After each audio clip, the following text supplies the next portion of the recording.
व्यक्ति अपने बेटा का नाम कलेक्टर सिंह रख ले तो उनका बेटा कलेक्टर नहीं हो जाएगा नाम रखने से। उसी तरह से इन लोगों ने इंडिया नाम रख लिया है, तो नाम रखने से क्या होता है।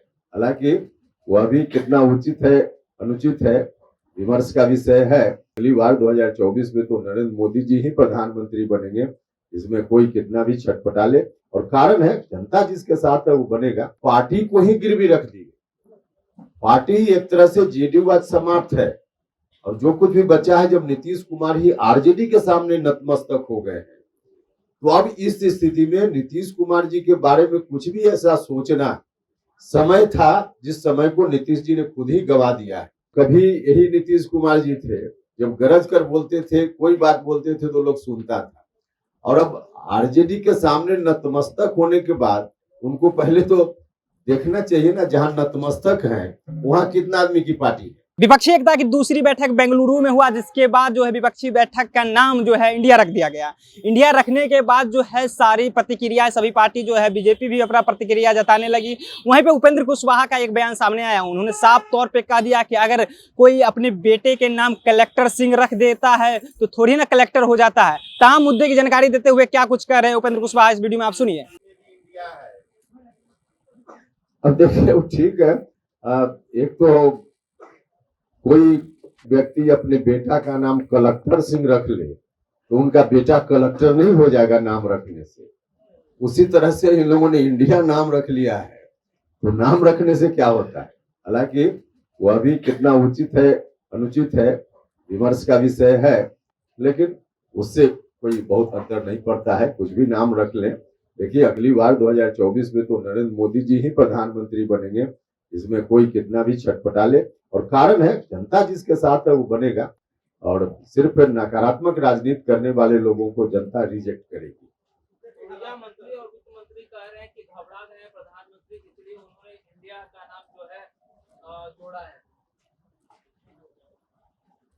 घबरा गए हैं, किन के बारे में कहा कि घबरा गए? प्रधानमंत्री जी को नाम तो इंडिया रखा है इन लोगों ने ना, विपक्ष के लोगों ने ना।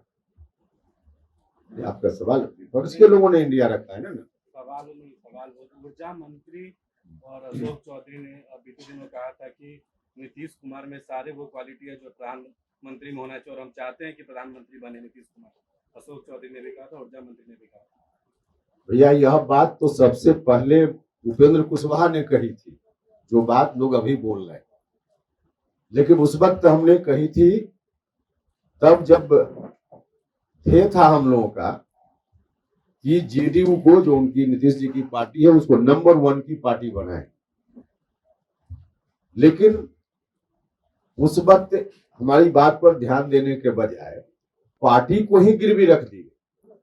पार्टी ही एक तरह से जेडीयूवाद समाप्त है और जो कुछ भी बचा है, जब नीतीश कुमार ही आरजेडी के सामने नतमस्तक हो गए हैं, तो अब इस स्थिति में नीतीश कुमार जी के बारे में कुछ भी ऐसा सोचना समय था जिस समय को नीतीश जी ने खुद ही गवा दिया है। प्रधानमंत्री के रेस में शामिल होने का एक अवसर था, लेकिन उस अवसर को स्वयं नीतीश कुमार जी ने, जो कहा जाता है कि अपने पैर पर कुल्हाड़ी मार ली, स्वयं इन्होंने ऐसा कर दिया है। तो अब आज की तारीख में खुद का ही आधार बिल्कुल कुछ नहीं है इनका, तो आधारहीन कोई नेता, आधारहीन से मेरा मतलब है पॉलिटिकली, तो उस आधारहीन स्थिति का कोई नेता उस रेस में पहुंचे, अब कहां संभव। नीतीश कुमार कहते हैं कि एनडीए में एक व्यक्ति की पार्टी है। अब नीतीश कुमार जी क्या कहते हैं, अब उनके यहाँ तो